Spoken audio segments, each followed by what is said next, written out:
I want to start this video by saying my condolences to all the family and friends and even the community that has lost a loved one, a family member, a friend, even someone that you just know in passing, to all of this terrorism that's going on, all of these mass shootings, and even like car wrecks and robbery, gun downs, and just all of this violence that's going on in the world, all of this wicked stuff that's going on in the world. And I want to remind people that we wrestle not against flesh and blood, but against the principalities and spiritual wickedness. And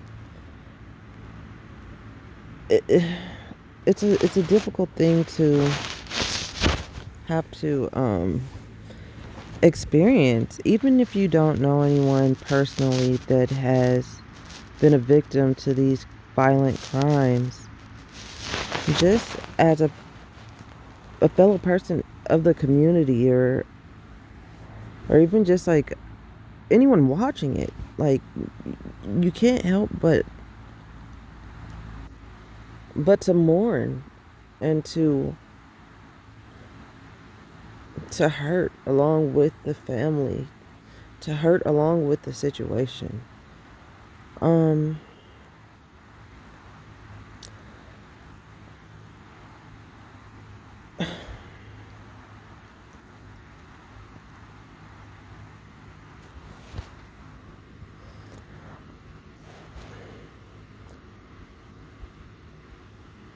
on the surface level,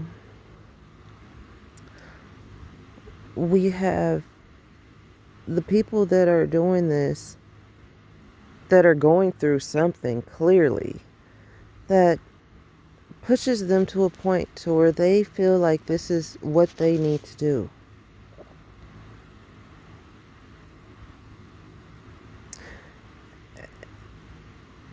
And I mourn for that as well, because it's sad that it hurts that someone can be feeling so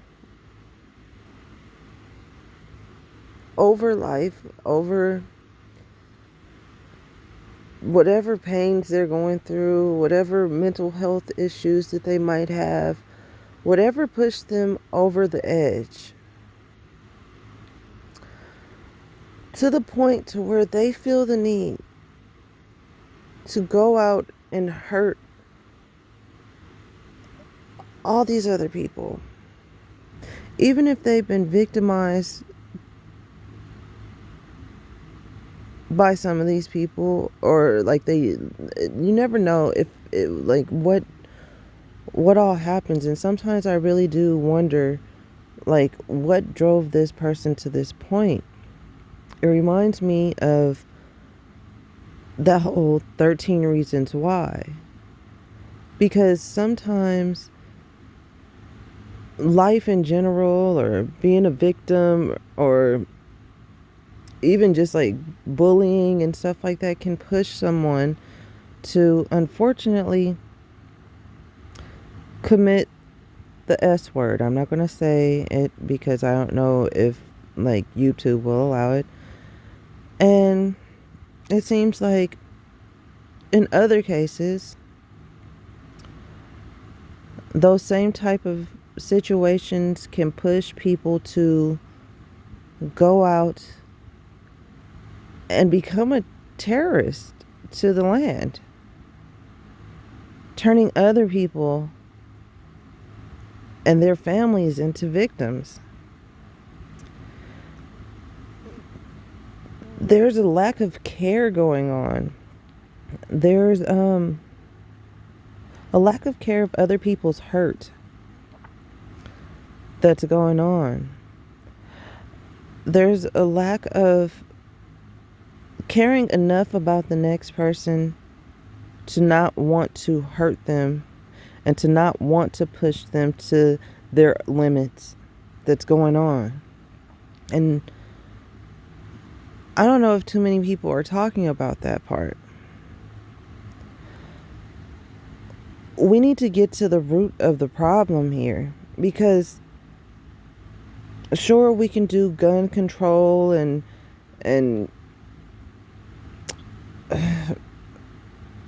create certain task force and stuff like that, but it like we need to try to figure out what the root of the problem is and all collectively work to mend the problem if we want to see change. And we need change. Like, let's be honest. Like, we all see it. We all see it.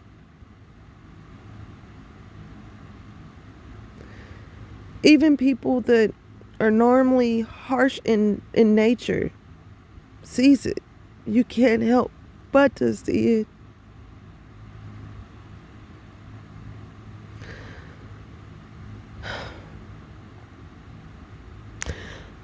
I sit here and I think about, even with all the shootings of innocent men and women made by our law enforcement, and how messed up the system is, to where these people go out every day and put their lives in extreme risk to try to keep our communities safe. And because of what they go through on a day-to-day basis, and if they go through one traumatic situation, they have to go home, find a way to cope, and then wake up, put on their uniform, and go do it again every day. And with that, just think about what type of PTSD a person gets with all that they have to see, all that they have to experience, the shootouts and people coming for them that they have to go through. And I honestly, I've said it once and I'm going to say it again, I honestly feel like the system has to enforce some type of, I don't know, I guess like therapy or something like that for the cop situation, to where it's mandatory to go to the therapist like on the regular basis. I don't know, like maybe with all the stuff that's going on, I think I used to say like once a month, but with all the stuff that's going on, like maybe every 2 weeks, once a week, it's part of like their shift. And if they need more, then they should have access to more therapy to help them through.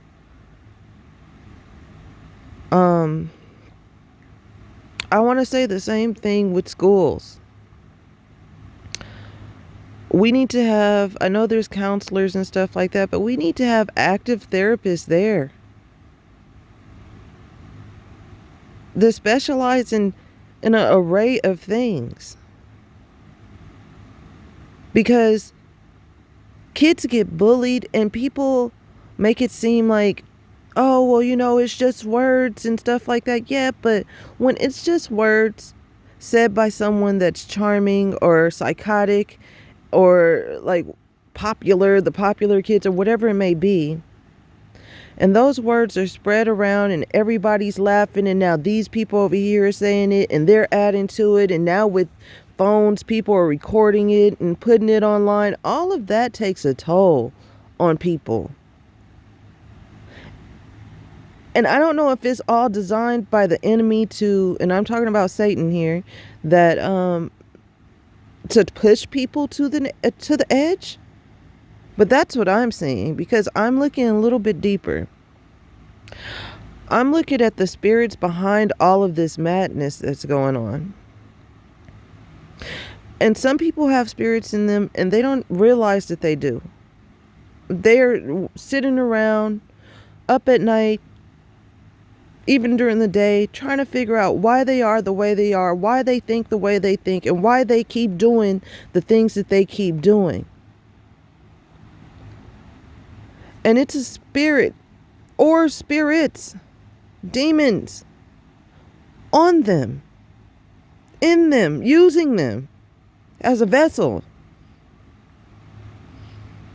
They somehow came into agreement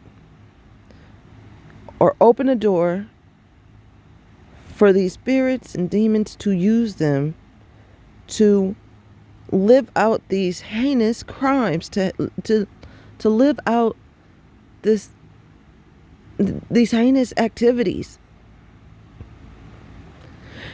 And going back to the root of the problem, if we can catch someone that's going through something at home or in society or at school or at work or wherever it may be, I want to say even therapists at the work sites, to keep it real, we need to make therapy way more affordable and way more accessible to everyone.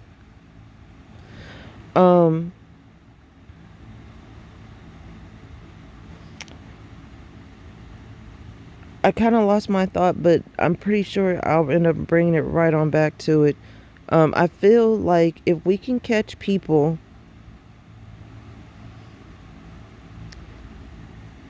while they're just kind of going through the thoughts and it's in their head to do something.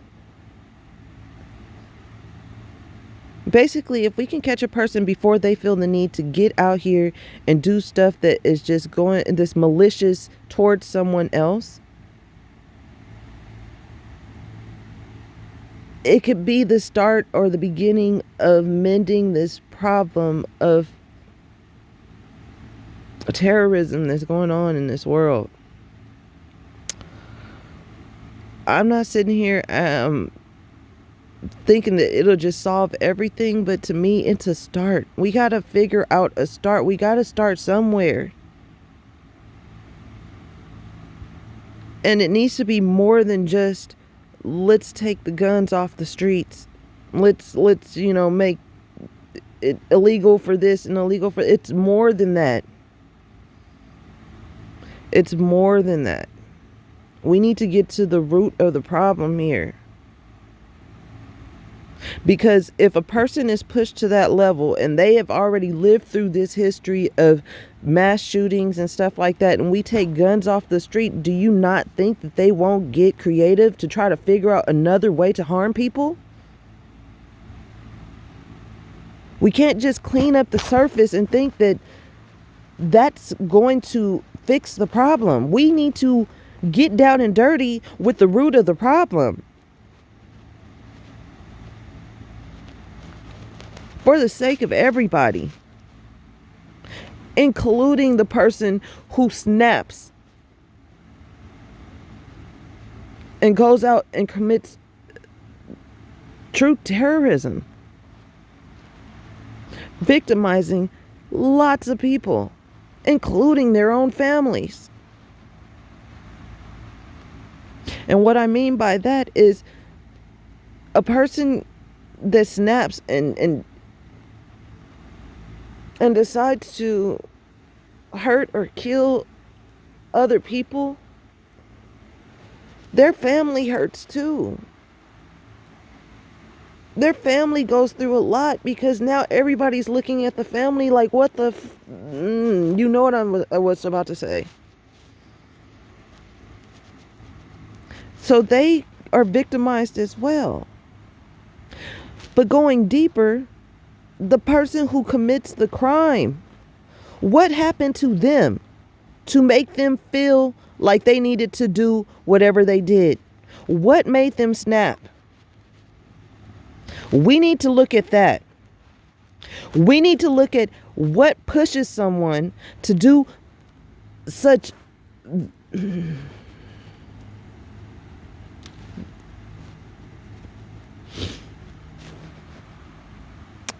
What pushes someone to do the things that are being done right now?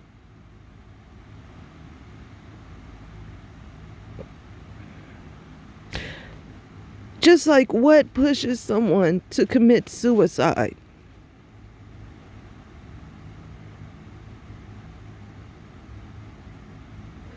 What are we going to do about the root of the problem? We need to stop just trying to figure out what size band-aid to put on the problem. We need to get down to the root of the problem.